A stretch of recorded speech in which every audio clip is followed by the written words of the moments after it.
সবচেয়ে কষ্ট লাগছে ওর বাবার জন্য। আমি 2024 নভেম্বরে ওকে হারিয়েছি। ওকে ছাড়া এই জার্নিটা আমার জন্য অনেক কষ্ট ছিল। অনেক বেশি আমি আবেদন হয়ে যাচ্ছি আসলে ওর জন্য। এই দিনটা আজকের দিনটা ও দেখে যেতে পারেন না। এটা আমার জন্য অনেক বেশি কষ্টের।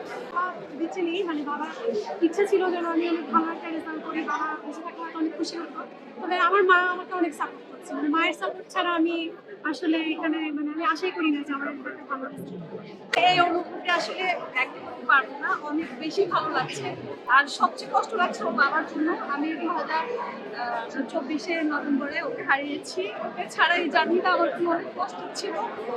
অনেক বেশি আমি আবেদন হয়ে যাচ্ছি আসলে ওর জন্য। এই দিনটা আজকের দিনটা ও দেখে যেতে পারেন না। এটা আমার জন্য অনেক বেশি কষ্টের। আমি চেষ্টা করেছি, আমার মেয়েও চেষ্টা করেছে।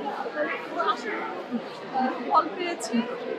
আপনারা দোয়া করবেন সবাই যেন ভবিষ্যতে যেন আরো ভালো করতে পারে। সবচেয়ে বেশি ফিল করছি তাকে, কারণ আমার মেয়ে যখন আমি প্রথম তাকে ভর্তি করেছি তখন থেকে আমাদের জার্নিটা শুরু হয়েছিল। আমরা একসাথে ছিলাম। সে সবসময় বলতো আমার ছেলে মেয়ে কিছু একটা করবে, আমার মেয়ে অনেক ভালো করবে। সে সবসময় বিকারণে ভালো রেজাল্ট করে এসেছে।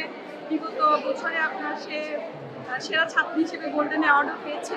সে আমার হাজবেন্ড সেটাও দেখে যেতে পারেনি। আজকের আজকের যে প্রাপ্তিটা এটাও সে দেখে যেতে পারে। এই দিনে শুধু তার কথাই মনে পড়ছে আমার। এখন আমার মনে পড়ছে, কারণ ও কিছুই দেখে যেতে পারেনি। সে শুধু হয়তো সে আশা করছিল, সে ভাবছিল এরকম কিছু হবে, সে তো ভাগ্যে ছিল হয়নি। এই গানটিটা আসলে আমার খুবই কষ্ট ছিল। তখন বলতাম একাকি লড়াই করছি। আজকের দিনটা আমাদের জন্য সত্যি অনেক